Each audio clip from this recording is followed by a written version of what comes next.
कांग्रेस और उसके साथियों की एक घिनौनी सच्चाई पूरे देश को, पूरे महाराष्ट्र को समझनी होगी। कांग्रेस गठबंधन एक तरफ जम्मू कश्मीर से भारत का संविधान हटाने का प्रस्ताव पास करता है। कांग्रेस ने जो प्रस्ताव पारित किया है ना, इससे बाबा साहब का संविधान जो मोदी वहां ले गया है ना, वो फिर वापस कर देंगे और जम्मू कश्मीर में बाबा साहब के संविधान को घुसने नहीं देंगे। और दूसरी तरफ यही कांग्रेस, उनका गठबंधन यहां महाराष्ट्र में आकर संविधान की झूठी किताब लहराता है, कोरे कागज वाली। ये कोरे कागज वालों की कटी पतंग का जमाना आ गया है।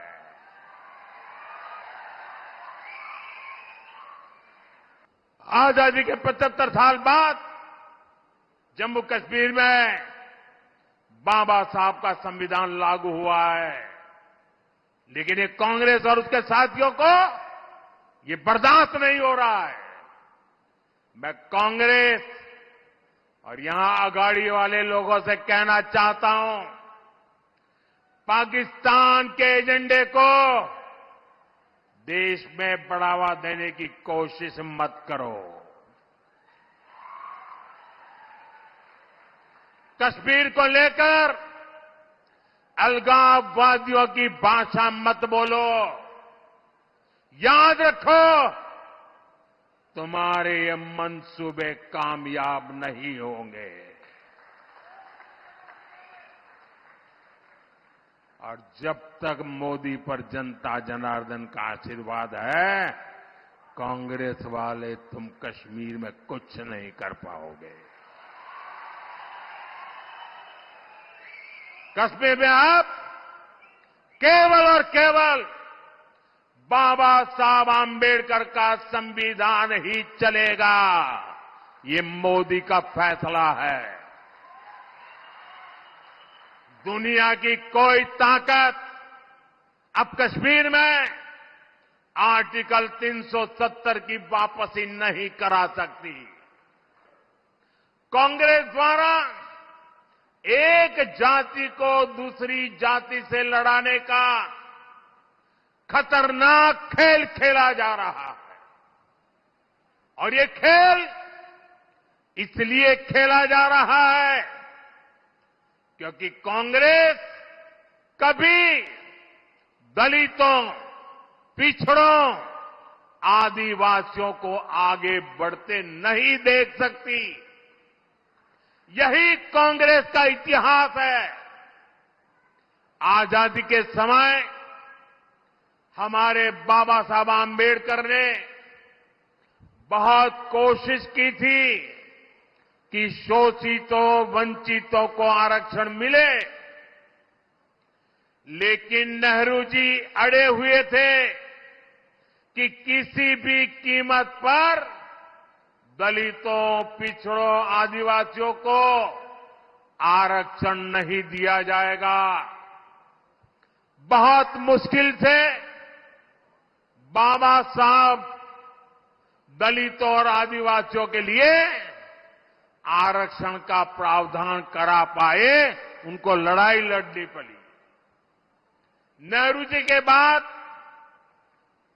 इंदिरा जी आई, उन्होंने भी आरक्षण के खिलाफ ऐसा ही रवैया जारी रखा। उनका भी मकसद यही था कि किसी भी कीमत पर एससी, एसटी, ओबीसी को प्रतिनिधित्व न मिल पाए। ये लोग चाहते थे कि एससी, एसटी, ओबीसी हमेशा कमजोर रहे। इंदिरा जी के बाद राजीव गांधी आए, उनकी भी सोच और अप्रोच अपने खानदान से अलग नहीं थी। राजीव गांधी ने भी ओबीसी आरक्षण का खुल करके विरोध किया था। ये लोग जानते थे कि एससी, एसटी, ओबीसी अगर ये समाज मजबूत हो गया तो उनकी राजनीति की दुकान का शटर गिर जाएगा। राजीव गांधी के बाद अब इस परिवार की चौथी पीढ़ी इस खतरनाक भावना के साथ उनके युवराज काम कर रहे हैं। साथियों, आदिवासी की पहचान, जनजातीय समाज की पहचान, शेड्यूल्ड ट्राइब की एकता, इसको तोड़ने में कांग्रेस लगी हुई है। आदिवासी जातियों की एकजुटता कांग्रेस को फूटी आंख नहीं सुहाती। कांग्रेस का एजेंडा है कि देश भर की आदिवासी जातियां आपस में लड़ती रहे, उनकी सामूहिक आदिवासी ताकत खत्म हो जाए। कांग्रेस ने जब धर्म के नाम पर ऐसे ही साजिशें रची थी तो देश का बंटवारा हो गया था। अब कांग्रेस एससी, एसटी, ओबीसी समाज की एक जाति को दूसरे के खिलाफ खड़ा कर रही है। भारत के खिलाफ इससे बड़ी साजिश कोई और नहीं हो सकती। आप मुझे बताइए, आदिवासी जब एकजुट रहेगा तो उसकी ताकत बढ़ेगी कि नहीं बढ़ेगी? ताकत बढ़ेगी कि नहीं बढ़ेगी?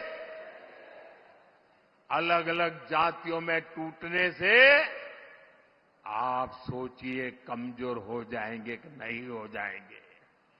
इसलिए मैं कहता हूं, एक है तो सेफ है, एक है तो